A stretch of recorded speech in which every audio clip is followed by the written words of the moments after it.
In the councils of government, we must guard against the acquisition of unwarranted influence, whether sought or unsought, by the military-industrial complex.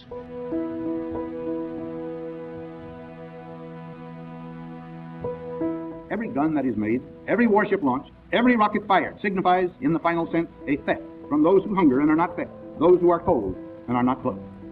This world in arms is not spending money alone. It is spending the sweat of its laborers, the genius of its scientists, the hopes of its children. The cost of one modern heavy bomber is this: a modern brick school in more than 30 cities. It is 2 electric power plants, each serving a town of 60,000 population. It is 2 fine, fully equipped hospitals. It is some 50 miles of concrete. We pay for a single fighter plane with 500,000 bushels of wheat. We pay for a single destroyer with new homes that could have housed more than 8,000 people.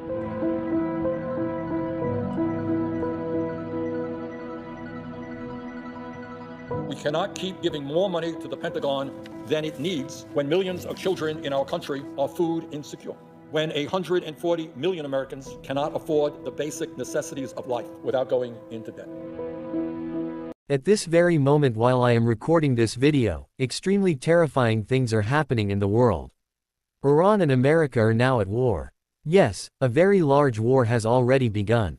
On February 28, 2026, just a few days ago, the United States and Israel together launched a massive military attack on Iran. It was a very carefully planned operation. The United States named it Operation Epic Q, and Israel called its part Roaring Lion. Within the first 30 seconds of the attack, just 30 seconds, the Israeli Air Force struck down 30 senior Iranian officials. Do you know who was among them? Iran's supreme leader, Ayatollah Ali Khamenei, the same man who had ruled Iran for nearly 37 years. His body was later recovered from the ruins of his own compound in Tehran. His daughter, son-in-law, and grandson all died. No one was left. Everything ended in a single strike. On the first day alone, 201 Iranians were killed and 747 people were seriously injured. But that is not the most tragic part. In a small town called Mainab, a girls' elementary school, a school where small girls studied, was destroyed in the attack. 108 children were killed. Little girls. Think about that number. 108 school children. It was not a military target. It was not a nuclear facility or a bomb-making site. It was just a classroom where innocent children had gone happily to school that morning, thinking it was an ordinary school day. They were wiped out instantly. Do you know what Iran was actually doing at the time of this massive attack? They were in negotiations. Peace negotiations. Exactly one day before the bombs fell, on February 27, Oman's foreign minister told the media that there had been a major breakthrough in the talks. Iran had agreed that it would no longer stockpile enriched uranium. Iran was ready to accept full inspections by the International Atomic Energy Agency. The Omani diplomat said peace was within reach. Yes, peace was very close. And yet the very next morning, missiles rained down from the sky. Now the whole world is saying one thing: Trump did this. Trump is the real villain. Trump started this war. There is some truth to that. Trump himself posted an 8-minute video on his platform Truth Social announcing that America had begun attacking Iran. He told the Iranian people to overthrow their government. He said this might be their only chance in generations. He openly stated that regime change was America's goal and that the bombing would continue for as long as necessary. So at first glance, it may seem like Trump pressed the button. But listen carefully. Trump is not the real villain. He is just a face. A performer standing in front of the people. The real villain is much larger, older, and more dangerous, a force that does not change even when elections happen and leaders change. It is America's permanent war machine. Some call it the deep state. Others call it the military-industrial complex. I call it a system that profits from your fear and my death. Let's go back to 1961. President Dwight D. Eisenhower, a 5-star general and one of America's most respected military leaders, gave a farewell speech when he left office. In that speech, he warned the American people about the growing influence of the military-industrial complex within the government. He warned that if it was not controlled, it would gain dangerous levels of power. That was 65 years ago. No one stopped it. After Eisenhower left, America was drawn into the Vietnam War. Over 58,000 Americans and millions of Vietnamese died. After that came the Gulf War in 1991 under George H. W. Bush. Then came September 11, 2001, which became the greatest gift to America's permanent war strategy. The fear after 9/11 was used to invade Afghanistan and Iraq. Iraq was invaded over claims of weapons of mass destruction, claims later proven false. Intelligence agencies knew there were no such weapons. Yet both Democrats and Republicans voted for the war. Between 1998 and 2008, America's military budget doubled. The Pentagon introduced the Long War Strategy, a 20-year plan to deploy troops across dozens of countries. If this were just about one president, why does nothing change when presidents change? Obama said he would end wars, drone strikes expanded. Trump said there would be no more endless wars, he killed a top Iranian general and withdrew from the Iran nuclear deal. Biden continued sanctions. Now Trump is back, bombing Tehran. Faces change, suits change, party logos change, but direction never changes. This is not coincidence. It is a system. Sociologists Charles Derber and Yale Magras described it as a triangle in their book, Who Owns Democracy? At the top are wealthy corporations. On one side are civil government agencies. On the other is the national security establishment. At the center sits the military-industrial complex, companies like Lockheed Martin and Raytheon, working closely with the Pentagon. Presidents come and go. These companies remain. Their budgets grow. Their contracts double. Their power increases. And here is the most dangerous truth. They need war. War is their business model. In 2024, the world's top 100 arms manufacturers generated a record $679 billion in revenue. The largest share went to American and European companies. The top 39 American companies alone generated $334 billion. The 15 biggest defense contractors are projected to earn $52 billion in free cash flow in 2026, nearly double their 2021 profits. While the world burns, their bank accounts grow. The Middle East is their favorite market.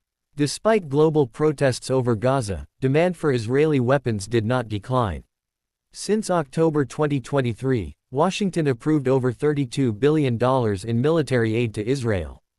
Boeing alone secured an $18.8 billion deal to sell F-15 jets.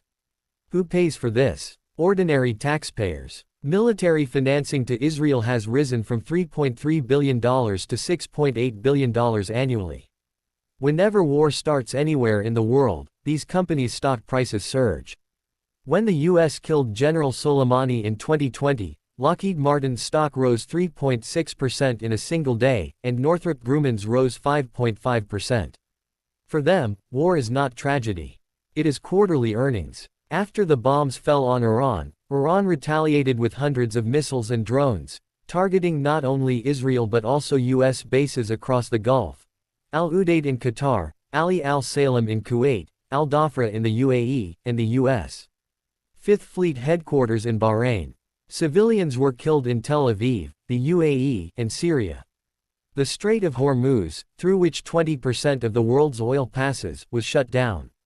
Airports closed. Airlines canceled flights. Oil prices surged globally. Who suffers? Not CEOs. Not senators. Not lobbyists. Ordinary people. Families in Iran who cannot even call their children because internet speed dropped to 4% of normal. Civilians in Dubai, Bahrain, Qatar, Kuwait, and Jordan. A woman killed in her apartment in Tel Aviv. The 108 little girls in Minab.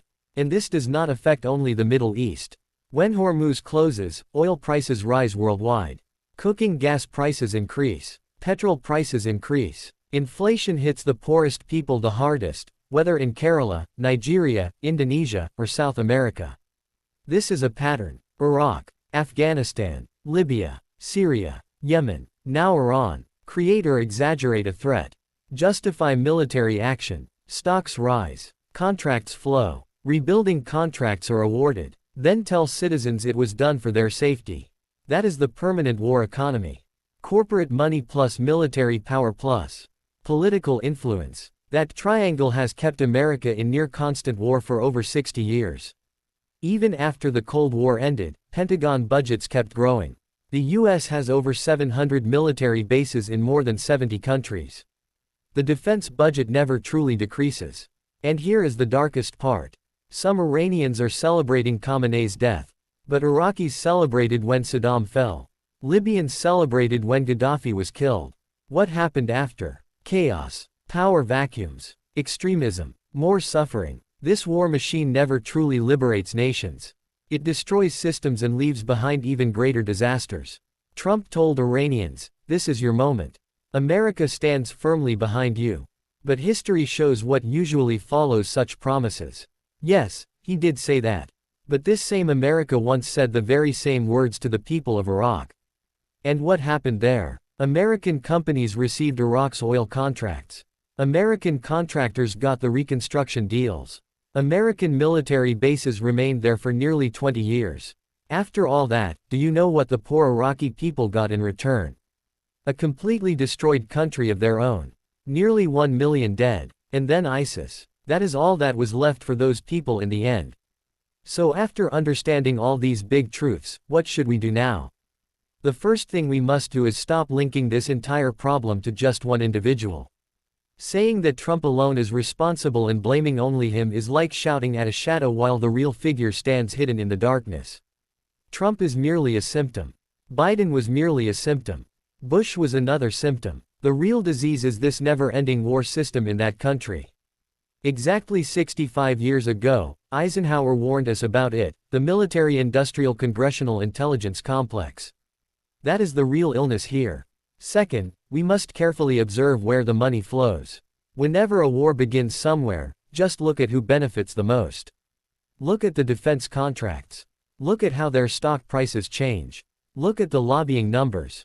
The $70 million that AIPAC spends in a single election cycle, and the $334 million that American weapons companies receive in just 1 year, these are not random numbers. For numbers to grow that large, they need war. All these wars are created to secure that profit.